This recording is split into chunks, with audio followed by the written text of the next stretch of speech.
ಬೊಂಬೆ ಭವಿಷ್ಯ ಇದೀಗ ಮತ್ತೆ ರಾಜಕೀಯದಲ್ಲಿ ಸದ್ದು ಮಾಡ್ತಿದೆ. ಆ ಕುರಿತು ಒಂದು ವರದಿ ಇಲ್ಲಿತಿ ನೋಡಿ. ಹೌದು, ಧಾರವಾಡ ತಾಲೂಕಿನ ಉಪ್ಪಿನ ಬೆಟಗೇರಿ ಸಮೀಪದ ಹನುಮನಕೊಪ್ಪ ಗ್ರಾಮ ನೂರಾರು ವರ್ಷಗಳ ಇತಿಹಾಸ ಹೊಂದಿರುವ ಬೊಂಬೆ ಭವಿಷ್ಯ ಆಚರಣೆಗಾಗಿ ಪ್ರಸಿದ್ಧಿ ಪಡೆದಿದೆ. ಪ್ರತಿ ಯುಗಾದಿ ಅಮಾವಾಸ್ಯೆಯಂದು ಗ್ರಾಮದ ಹಿರಿಯರು ಪೂರ್ವಕ್ಕೆ ಹರಿಯುವ ಹಳ್ಳದ ಬಳಿ ಮಣ್ಣಿನ ಗದ್ದುಗೆ ನಿರ್ಮಿಸಿ 4 ದಿಕ್ಕುಗಳಿಗೆ ವಿವಿಧ ಸಂಕೇತನಾತ್ಮಕ ಬೊಂಬೆಗಳನ್ನು ಇಡುತ್ತಾರೆ.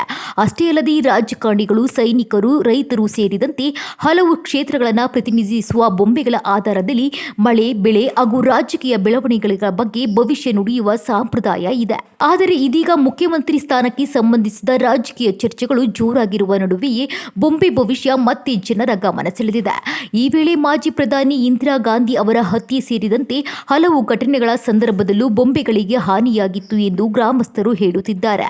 ಒಟ್ಟಲ್ಲಿ ಸಂಪ್ರದಾಯ, ನಂಬಿಕೆ ಮತ್ತು ರಾಜಕೀಯ ಕುತೂಹಲಗಳ ಆಗಿರುವ ಧಾರವಾಡ ಬೊಂಬೆ ಭವಿಷ್ಯ ಇದೀಗ ಮತ್ತೆ ರಾಜ್ಯದ ಜನರ ಚರ್ಚೆಯ ಕೇಂದ್ರ ಬಿಂದುವಾಗಿದೆ.